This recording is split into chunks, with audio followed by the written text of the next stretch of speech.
Selamat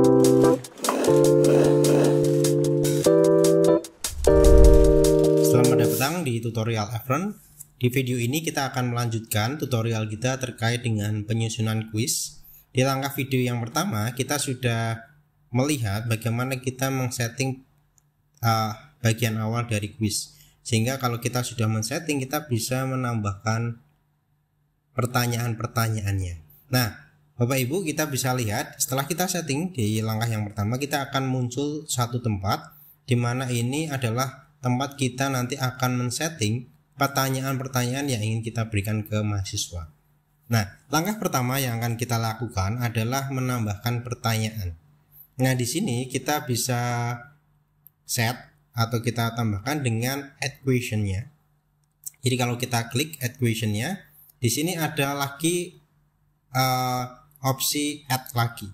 Hingga kita klik opsi add di sini, kemudian a new question, pertanyaan baru. Nah, di sini model pertanyaan yang kita berikan bisa bermacam-macam, mulai dari multiple choice atau pilihan ganda, true false, matching, short answer, dan lain-lainnya. Nah, setiap opsi dalam soal kuis ini atau kuis di sini bisa Bapak Ibu gunakan ataupun aplikasikan di dalam kuis. Nah, di contoh yang pertama ini saya ingin berikan adalah bagaimana kita membuat yang paling umum atau paling sering kita gunakan adalah multiple choice. Nah, jadi pertama klik aja multiple choice, kemudian kita add.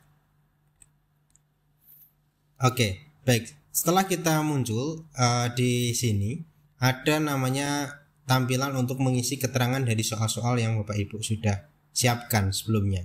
Jadi soal-soal yang ingin Bapak Ibu sampaikan atau kita tuliskan dalam Efren sebaiknya sudah tersiapkan, sehingga kita tinggal mengisi lagi poin-poin yang ingin kita jelaskan di dalam pertanyaan.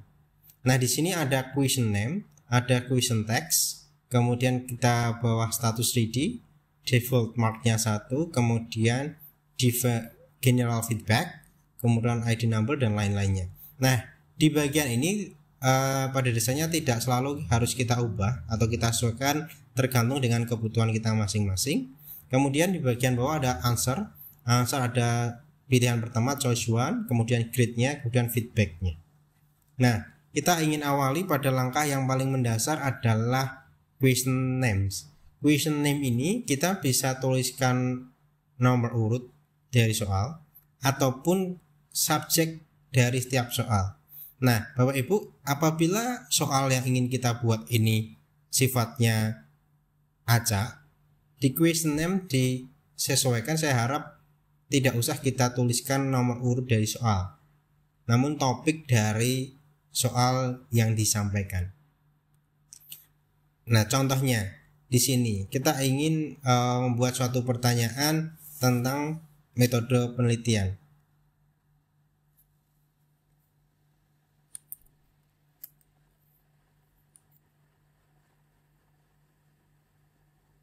Nah, di sini kita ingin menuliskan jenis metode penelitian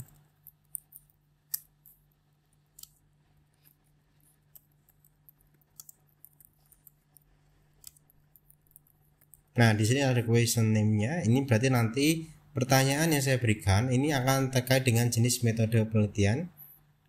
Question text-nya adalah pertanyaan yang kita ingin sampaikan ke mahasiswa.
Oke, Jadi apabila tulisan sudah ataupun pertanyaan sudah kita tuliskan, Bapak Ibu bisa pilih ke bawah.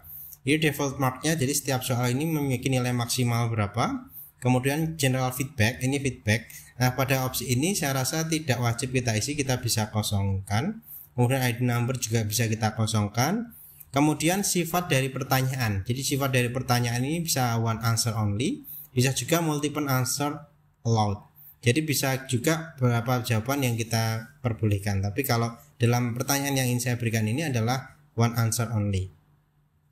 Kemudian number of choices ini bisa kita buat ABCD atau yang lainnya, kita sesuaikan. Kemudian di choice one ini adalah jawabannya, misal jawabannya, kemudian kita ingin misal jawaban dari pertanyaan tadi yang pertama, opsi yang pertama adalah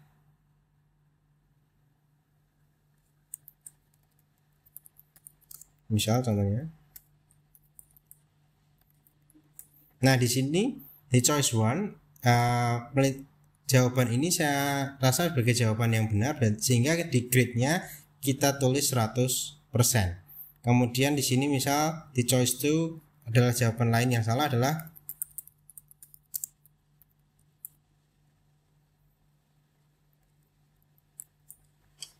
kemudian apabila jawaban lain ini salah berarti kita isi none. Kemudian yang lainnya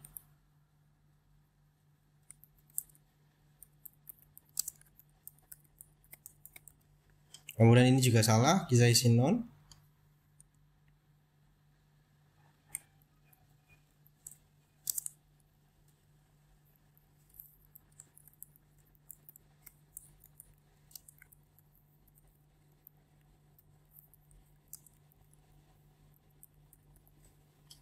Kemudian ini juga ada lagi.